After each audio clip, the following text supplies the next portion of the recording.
Assalamualaikum warahmatullahi wabarakatuh. Waalaikumsalam Salam warahmatullahi Kedan wabarakatuh. Religi. Kembali lagi kita hadir dalam podcast Talk Kanwil Kementerian Agama Provinsi Sumatera Utara. Kali ini kita akan membahas terkait program pendidikan profesi guru.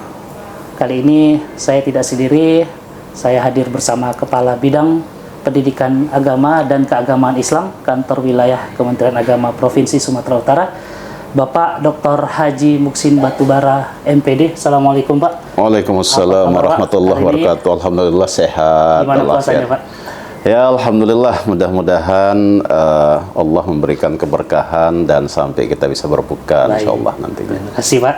Nah, kali ini kita akan membahas terkait penuntasan program pendidikan profesi guru, yang mana kali ini khususnya kita akan membahas terkait guru PAI, Pendidikan Agama Islam, oleh yang akan nanti menjadi narasumber oleh Bapak Kabid Pakis. Nah, sebelumnya Pak, sampai saat ini tahapan-tahapan yang sudah dilakukan oleh teman-teman bidang Pakis untuk guru-guru PAI dalam PPG ini sudah sejauh mana, Pak? Pertama, saya sampaikan dulu bahwa jumlah guru pendidikan agama Islam kita di Sumatera Utara yang masuk di siaga itu ada 11.549 orang guru. Nah, yang tentunya yang tidak masuk di siaga ini itu masih ada sekitar 926 orang lagi. Kenapa tidak masuk? Karena memang guru-guru kita yang di TK, mereka ini sering menjadi guru kelas, kualifikasinya padahal berasal dari kualifikasi pendidikan agama dan pendidikan keagamaan. Nah, tapi karena memang mereka posisinya sebagai guru kelas, mereka tidak mendaftarkan diri di siaga. Nah, harusnya guru kelas atau tidak guru kelas, kalau itu mengajarkan agama Islam, harusnya mereka mendaftarkan diri di siaga, sehingga dengan demikian ketika dilakukan verifikasi dan validasi terkait dengan guru PAI ini, nah mereka insya Allah akan ikut di dalamnya sebagaimana yang diharapkan oleh pemerintah. Insya Allah 2 tahun ke depan guru-guru kita ini yang sudah ikut verifikasi dan validasi ini akan disertifikasi oleh pemerintah melalui Kementerian Agama. Oke. Untuk tahapan selanjutnya, Pak, setelah pendaftaran, apalagi yang akan dilakukan? Karena dalam pemberitaan kan dimulai 10 Maret nanti, Pak, untuk ujian PPG-nya yang dari Kementerian Agama. Kalau dari Sumatera Utara sendiri bagaimana, Pak, sudah tahapan selanjutnya, Pak? Untuk Direktorat PAI atau Pendidikan Agama Islam ini kan sebenarnya sudah ada timeline yang diberikan oleh Direktorat Pendidikan Agama Islam Pak Dr. Muhammad Abdul Munir pada kita bersama, bahwa sebenarnya bagaimana tahapan-tahapan yang sudah dilakukan. Yang pertama kita lakukan pemetaan dulu, karena memang guru pendidikan agama Islam ini kan kebanyakan ini guru Pemda yang diangkat oleh pemerintah daerah, tetapi sesuai dengan regulasi itu pembinaannya ada di Kementerian Agama. Karena pembinaannya ada di Kementerian Agama, maka untuk kegiatan PPG-nya itu, pendidikan profesi gurunya itu menjadi tanggung jawab Kementerian Agama.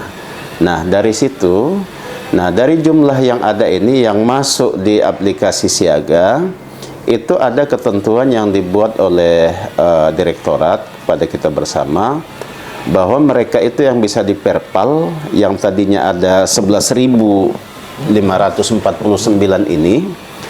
ini PMT-nya itu 30 Juni 2023. Nah, artinya kalau mereka yang PMT-nya misalnya di atas 30 Juni 2023, nah tentunya nggak ikut di perpal. Kemudian yang kedua, mereka itu paling lambat mendaftarkan diri sebagai guru pendidikan agama di siaga itu 30 Juni 2024. Nah, ini kan sangat membantu guru-guru kita sebenarnya. Dan di samping itu tentu akan kita pilih-pilih.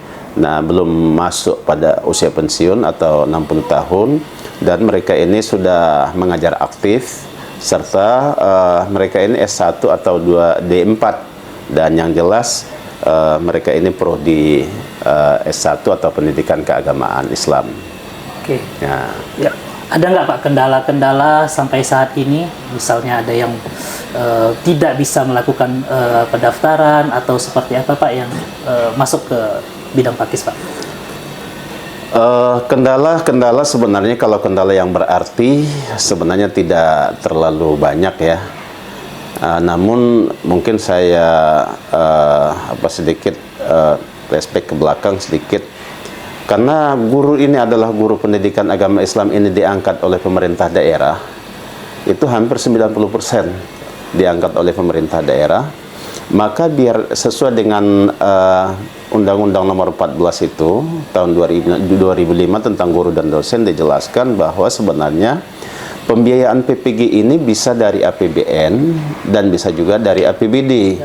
Oleh karena guru PAI ini guru Pemda yang diangkat oleh Pemda, pemerintah melalui Kementerian Agama berharap juga ada kontribusi dari pemerintah daerah karena mereka yang mengangkat.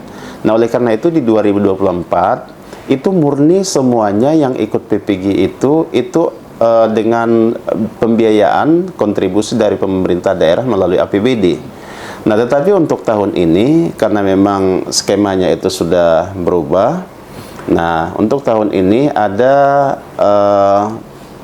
dua sumber pembiayaan PPG, yang pertama dari APBN, yang kedua dari APBD. Nah, sekarang ini tahapan-tahapan yang sudah kita lakukan sesudah mereka itu sudah lulus verpal. Nah, kita akan berharap agar guru-guru pendidikan agama Islam kita ini lebih cepat untuk ikut PPG. Kenapa? Karena memang guru-guru kita ini kan banyak yang honor. Yang honor dengan gajinya sekitar 300 sampai 500 ribu sebulan, dan mereka ini diberikan gaji kadang-kadang 3 bulan sekali, 4 bulan sekali. Nah, kalau kita berpikir berkaca pada pendapat Abraham Maslow, mungkin kalaulah misalnya kebutuhan fisiknya itu, fisiologisnya tidak terpenuhi, bagaimana dia mau bekerja sebagai seorang guru yang baik? Nah, oleh karena itulah yang kita kejar saat ini. Kita melakukan pendekatan ke pemerintah-pemerintah daerah, kabupaten kota dan juga provinsi. Dan alhamdulillah ada beberapa kabupaten kota yang sudah membiayai pembiayaan PPG ini dari APBD. Tetapi dari APBN juga cukup banyak alhamdulillah, dan ini akan selesai pada waktu 2 tahun ke depan. Nah, masalah yang kedua, ketika misalnya kita sudah melakukan pendekatan dengan APBD, kita kan harus ada bukti bahwa Pemda yang bersangkutan itu bersedia, ada pernyataan tanggung jawab mutlak bahwa mereka itu bersedia untuk membiayai pembiayaan PPG itu sampai dengan selesai sebagaimana yang diamanatkan. Untuk tahun ini itu biaya PPG itu sebenarnya Rp800.000 per guru. Tapi karena guru ini nggak boleh dibiayai oleh sendiri, harus dibiayai oleh pemerintah daerah atau pemerintah melalui APBN. Nah, maka kita berharap inilah yang kita ikuti, sehingga ada yang sudah menyatakan dirinya untuk siap untuk berkontribusi dalam pembiayaan PPG, tetapi karena nggak ada surat pernyataan itu tadi, nggak bisa kita letakkan mereka itu di BID 1. Nah, mungkin nanti di BID 2, 3, dan seterusnya. Itu kendala yang pertama, yang berarti gitu ya.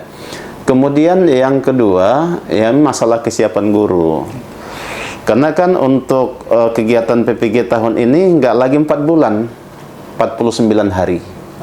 Nah, jadi 49 hari ini itu rangkaiannya mulai daftar diri sampai nanti ke UP, uji pengetahuan, itu rentangnya itu sekitar 49 hari. Nah, permasalahannya lagi kalau kita lihat dari sisi guru, ini kan ada 36 SKS yang harus mereka selesaikan. 27 SKS diantaranya itu mereka peroleh dari RPL. RPL ini rekognisi pembelajaran lampau. Artinya pengalaman-pengalaman pembelajaran mereka yang sudah mereka lakukan dengan eviden, misalnya ada silabus, ada RPP, kemudian ada modul ajar, kemudian ada penilaian dan seterusnya, ada SK, surat tugas. Nah, ini dikumpul selama 6 tahun. 6 tahun, dan kemudian itu dimasukkan melalui aplikasi, Nah, ini nanti konversinya menjadi 27 SKS dan sisanya 9 SKS lah yang dilalui melalui kegiatan pembelajaran daring dari LPTK.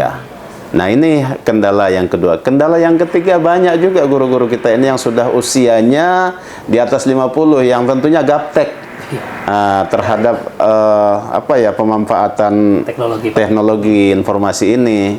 Nah, di situ kadang-kadang tapi kita sudah melakukan mitigasi, kemudian pemetaan tertentu di daerah-daerah mana kira-kira yang seperti itu, sehingga dengan demikian ini akan dibantu oleh operator kita yang ada di daerah untuk meminimalisir kondisi yang tidak kita harapkan. Berarti itu kira-kira ada upaya membantu, Pak, ya?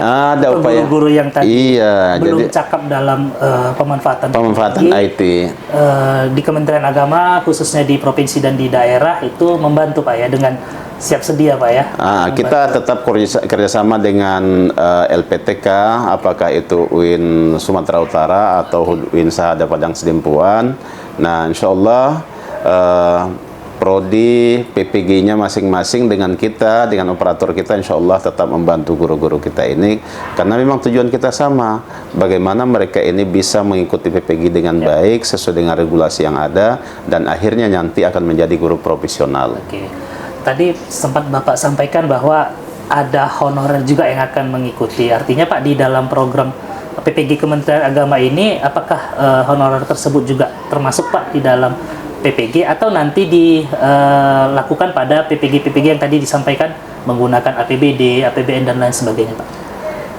Kalau untuk guru pendidikan agama Islam ini, ketika dia sudah terdaftar di Siaga, dan kemudian sudah diverifikasi dan validasi, dan yang bersangkutan masuk di kategori yang kita sebutkan persyaratan tadi, TMT-nya misalnya TMT-nya tanggal 30 Juni 2023, kemudian sudah masuk siaga 30 Juni 2024, maka siapapun itu, apakah itu dia ASN, dalam hal ini PNS atau P3K, atau juga yang masih honorer yang belum masuk di dalamnya, itu berhak untuk ikut dalam kegiatan PPG ini, dan itu akan dibiayai oleh negara dan biayai oleh pemerintah daerah, kira-kira begitu.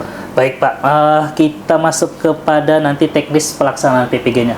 Bisa, Pak, kasih semacam tips atau apa supaya guru-guru PAI kita itu bisa mendapatkan nilai terbaik di dalam PPG-nya, kemudian supaya mereka juga dapat meraih penilaian yang bagus lah. Apa-apa saja yang harus dipersiapkan oleh guru-guru PAI, Pak? Yang pertama, persiapan fisik dan mental ya dari gurunya sendiri. Karena apapun ceritanya, kalau gurunya tidak siap untuk mengikuti PPG, nah tentunya bagaimanapun dorongan yang kita berikan, ini tidak akan berhasil. Oleh karena itu, kita tetap melakukan refreshment ya. Pada ketika misalnya guru-guru kita ini sudah terdaftar sebagai peserta atau mahasiswa PPG, ini akan kita berikan motivasi dan trik-trik tertentu di kabupaten kota melalui kasih yang ada di kabupaten kota kita, dan kita kadang-kadang juga terjun dari Kanwil ini untuk ke sana untuk menyampaikan bahwa tidak ada yang perlu ditakutkan dalam kegiatan PPG ini, karena segala sesuatunya ini akan kita jalani dan semuanya insya Allah akan fine-fine saja, baik-baik saja. Nah, jadi apa yang menjadi trik yang harus kita lakukan itu dulu kesiapan diri. Kalau kesiapan dirinya sudah mantap, kemudian diikuti tadi yang kedua itu RVL yang tadi. Nah, jadi rekognisi pembelajaran lampau itu, ini kan yang sudah mereka lakukan, hanya mengumpulkan dokumen sebagai eviden. Nah, kemudian sesudah itu selesai, maka mereka ini nanti guru-guru kita ini akan mengikuti orientasi. Nah, di orientasi ini tentunya para pengelola PPG ini dari LPTK, apakah itu UIN Sumatera Utara atau UIN Sahada Padang Sidempuan, misalnya kalau di Sumatera Utara masih yang dua itu, ini LPTK-nya akan memberikan jadwal seperti apa pembelajarannya, karena memang pembelajaran yang kita lakukan melalui daring dengan menggunakan platform LMS ya. Nah, Nah, kemudian sesudah itu, sesudah ada orientasi ini, nanti mereka akan dipandu oleh LPTK untuk melakukan belajar mandiri. Nah, ada modul-modul yang diberikan, ada modul proporsional, ada modul pedagogik, kemudian ada modul yang menyangkut tentang pengembangan program pembelajaran. Nah, ini yang mereka alurnya yang mereka lakukan. Nah, sesudah itu nanti ada kegiatan induksi atau tryout agar mereka-mereka ini sudah dilatih untuk mengikuti uji kinerja, karena ada nanti uji kinerja, ada juga uji pengetahuan. Kalau uji kinerja itu ditentukan dan dilaksanakan oleh LPTK yang bersangkutan, tetapi kalau uji pengetahuan ini ditentukan kebijakannya oleh tim PPG pusat. Nah, itu. Nah, jadi itu yang kedua. Kemudian yang ketiga, sesudah rangkaian ini selesai, sebenarnya bagus pun ini semua, tapi kalau uji pengetahuannya tidak lulus juga. Nah, itu. Jadi insya Allah apabila rangkaian ini mereka ikuti sedemikian rupa, insya Allah UP-nya itu bisa lulus. Nah, jadi percaya diri, yakin bahwa usaha yang mereka lakukan itu sudah maksimal, dan kemudian tidak bermalas-malasan, ikuti setiap timeline yang sudah ada yang dikeluarkan oleh LPTK. Kira-kira begitu. Terakhir Pak, pesan untuk guru-guru PAI Pak yang akan melaksanakan PPG, dan mudah-mudahan harapan kita juga bersama Pak ya, semua guru PAI khususnya di Sumatera Utara ini selesai pelaksanaan PPG-nya seperti yang disampaikan oleh Kementerian Agama 2 tahun terakhir ini tuntas. Ya, pesan yang bisa kita sampaikan, karena jumlah guru kita tahun ini yang sudah kita perpal itu ada 3.454 orang guru. Yang 3.454 ini harapan kita sesuai dengan kebijakan pemerintah kan selesai 2 tahun. Nah, oleh karena itu kami menghimbau kepada guru-guru pendidikan agama Islam kita, apakah itu yang mengajar di TK, mengajar di SD, SMP, SMA, SMK.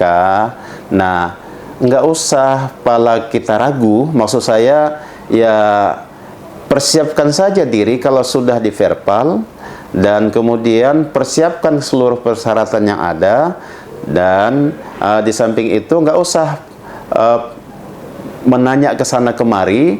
Informasi tentang PPG tetap ada dari Kanwil Kementerian Agama Provinsi Sumatera Utara.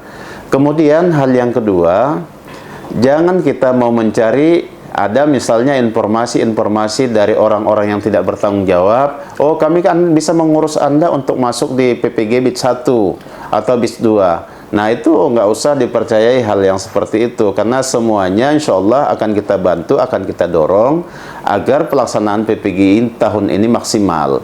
Karena apapun yang terjadi, PPG BIT 1, BIT 2, BIT 3, dan BIT 4, andai kata misalnya nanti ada juga BIT 5, itu kan pembayaran TPG-nya itu nanti akan dibayarkan pada Januari tahun berikutnya. Jadi karena ini sifatnya 49 hari, nah saya kira nggak perlu kita misalnya harus selesai. Sudah, ketika kita sudah siap, sudah masuk sebagai bagian dari peserta atau mahasiswa PPG, nah sudah, siapkan diri, insya Allah itu bisa selesai. Kemudian hal yang ketiga, kita sangat berharap bahwa PPG ini kan hanya jalan menjadi guru profesional. Bukan berarti PPG ini segala-galanya. Harapan kita kepada guru-guru kita, guru pendidikan agama Islam dimanapun berada di Sumatera Utara ini, nah tetaplah kuatkan kompetensi kita dengan banyak belajar, banyak membaca, atau tingkatkan kualifikasi. Kalau saat ini mungkin S1, ambil S2 atau ambil S3. Nah, karena itu nanti akan meningkatkan kepercayaan diri kita dan kedewasaan kita dalam memberikan proses pembelajaran kepada peserta didik kita dimanapun kita ditugaskan. Nah, di samping itu kita berharap andai kata nanti ini sudah selesai, rangkaian PPG-nya sudah selesai, maka tugas guru PAI ini sudah selesai. Nah, soal berikutnya, jangan lebih dulu menuntut tunjangan profesi guru. Karena ini kadang-kadang kita harapkan sebenarnya guru agama ini kan punya akhlak gitu ya. Nah, karena apapun yang terjadi terkait dengan TPG kan anggaran. Nah, nggak akan ada anggaran TPG yang tidak dibayarkan. Nah, tinggal mungkin pembayarannya sesuai dengan kondisi yang ada di APBN kita atau di DIPA kita masing-masing. Nah, kira-kira begitu. Yang penting, nah, selesaikan itu tahapan-tahapan PPG-nya, dan yakinlah sesudah itu insya Allah Kementerian Agama akan memberikan kesejahteraan melalui TPG, tunjangan profesi guru, karena bapak-bapak kita ini, saudara-saudara kita guru pendidikan agama Islam ini sudah dilabeli dengan guru profesional. Kira-kira begitu. Terima kasih Pak Kabid Pakis, Pak Dr. Haji Muksin Batubara, MPD, atas waktunya Pak. Terima kasih. Semoga puasa Ramadannya sehat-sehat selalu Pak dan berkah.